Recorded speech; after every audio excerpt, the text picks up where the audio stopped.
जब भी हम कोई सिस्टम डिजाइन करते हैं तो स्टार्टिंग में क्या होता है, यूजर बेस बहुत कम होता है, तो हमारा जो सर्वर है उस पर लोड बहुत ही कम पड़ रहा होता है।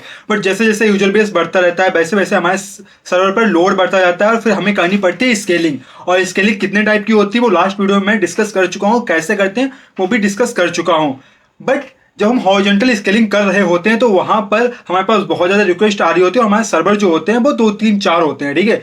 तो इस तरह से मतलब मल्टीपल सर्वर होते हैं। अब जो तुम्हारे पास रिक्वेस्ट आ रही है, ठीक है, सपोज करो आपके पास 1 2 3, ठीक है, हम 4 लेके चलते हैं, ठीक है। आपके पास ये S1 है, S2 है, S3 है, S4 हो गया, ठीक है। अब ये आपका क्लाइंट है। अब क्लाइंट से आपकी जो रिक्वेस्ट आ रही है तो आपको नहीं पता ना कि आप किस सर्वर पे भेजना चाह रहे हो उस रिक्वेस्ट को। सो आप डायरेक्टली सर्वर 1 पे भेज दोगे तो कोई फायदा ही नहीं है। फिर मतलब किस तरह से डिस्ट्रीब्यूट करना है, इसके लिए आपको यहां पर चाहिए होगा लोड बैलेंसर। क्या चाहिए होगा? इसको थोड़ा थोड़ा दूर दूर कर देते हैं जिससे कि चीजें आपको और समझ आ जाएंगी। हम क्लाइंट यहां पर रखते हैं, ठीक है। सो ये आपका क्लाइंट हो गया और यहां पर आपका है लोड बैलेंसर, ठीक है, लोड बैलेंसर। सो क्लाइंट से जो भी आपकी रिक्वेस्ट आएगी पहले आएगी लोड बैलेंसर के पास। लोड बैलेंसर देखेगा ओके हमारे पास रिक्वेस्ट आई हुई है, अब इसका करना क्या है। लोड बैलेंसर ने देखा भाई कौन सा सर्वर जो है खाली पड़ा हुआ है, उसने सपोज को सर्वर 1 खाली पड़ा, उसने सर्वर 1 को भेज दिया। अब देखा यार सर्वर 1 के पास जो रिक्वेस्ट है वो तो प्रोसेस कर रहा है, उसके बाद उसने सर्वर 2 को भेज दिया। इसी तरह से चीजें करते चलती हैं, ठीक है।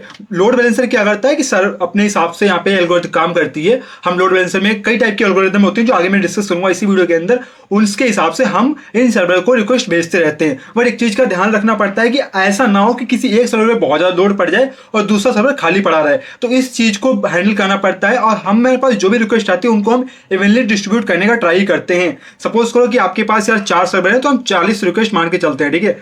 आपके पास 40 रिक्वेस्ट आ रही है पर सेकंड। अब लोड बैलेंसर क्या करेगा, 10 रिक्वेस्ट सर्वर 1 को भेज देगा, 10 रिक्वेस्ट सर्वर 2 को भेज देगा, 10 रिक्वेस्ट सर्वर 3 को और 10 रिक्वेस्ट सर्वर 4 को भेज देगा।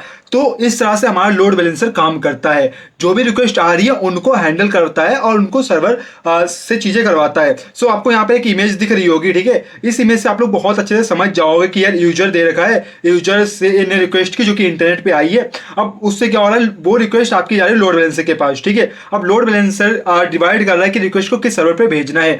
सो इस इमेज से भी आप समझ सकते हो बहुत अच्छे से, और मैंने तो ऑलरेडी एक्सप्लेन कर ही चुका हूं कि लोड बैलेंसर कैसे काम करता है। अब देख लेते हैं कितने टाइप के लोड बैलेंसर होते हैं और हम कौन कौन से एल्गोरिदम यहाँ पे यूज कर सकते हैं। सो ये थोड़ा इंटरेस्टिंग होने वाला है क्योंकि ये तो और इंटरेस्टिंग है, उसके बाद और भी चीजें इंटरेस्टिंग होने वाली है। सो इस वीडियो को टिल द एंड देखना और लाइक शेयर सब्सक्राइब कर दो, क्योंकि इस चैनल पे हम सिस्टम डिजाइन से रिलेटेड चीजें बहुत ही डिटेल में, और यदि आप बिल्कुल भी लाइक आपका बैकग्राउंड भी नहीं है सॉफ्टवेयर का ना, फिर भी आप समझ सको, यदि आप सामने कोई बच्चा बैठा होगा वो भी समझ सके, इस तरह से मैं एक्सप्लेन करने का ट्राई करता हूँ। और यहाँ पे पूरी चीजें हिंदी में रहने वाली हैं इस चैनल पे, तो बिल्कुल यार आप चैनल को सब्सक्राइब कर लो। सो जो हमारे लोड बैलेंसर होते हैं वो कैटेगराइज किए जाते हैं लेयर ऑफ OSI मॉडल पे, ठीक है। ये डिफरेंट टाइप के होते हैं, बट आपको मैं 2 लोड बैलेंसर के बारे में बताना चाहूंगा। एक आपका हो गया नेटवर्क लोड बैलेंसर, ठीक है, नेटवर्क लोड बैलेंसर। उसके बाद आपका हो गया application load balancer, application load balancer. So इनके बारे में आप लोग थोड़ा पढ़ लेना जाके इंटरनेट पे, और यदि आप बोलोगे तो मैं इस पे अलग से सेपरेट वीडियो बना दूंगा, बट इस वीडियो में एक्सप्लेन करना लाइक ये वीडियो बहुत ज्यादा लंबा। अब बात करते हैं लोड बैलेंसर एल्गोरिथम्स के बारे में, तो बहुत टाइप्स की होती है, बट आपको 3 4 के बारे में बताता हूँ।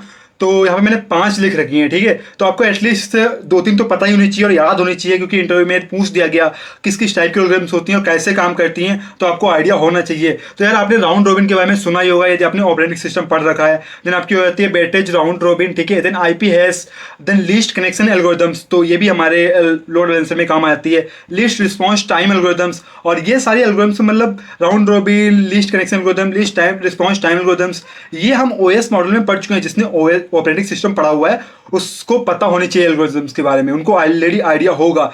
सो इस वीडियो के अंदर हमने बहुत अच्छे से लोड बैलेंसर के बारे में डिस्कस कर लिया है। सारी चीजें मैंने आपको बहुत ही अच्छे से हिंदी में समझा दी हैं, और इसी तरह के सिस्टम डिजाइन से रिलेटेड वीडियो आपको चाहिए और जब DSA वगैरह कर रहे हो तो ये चैनल आपके लिए होने वाला है, क्योंकि इस चैनल पे मैं बहुत ही डिटेल में चीजें एक्सप्लेन करता हूँ, वो भी हिंदी में, जिससे कि जो बच्चा यार अभी बस स्टार्ट कर रहा है अपनी कोडिंग जर्नी और जिसको बस सिस्टम डिजाइन के बारे में सीखना है, कुछ भी सीखना है, बेसिक से एडवांस तक सीखना है, वो सब आपको इस चैनल पे मिल रहा होगा। तो चैनल को सब्सक्राइब कर दो, वीडियो को लाइक कर दो, और मिलते हैं किसी और वीडियो के अंदर। जय हिंद।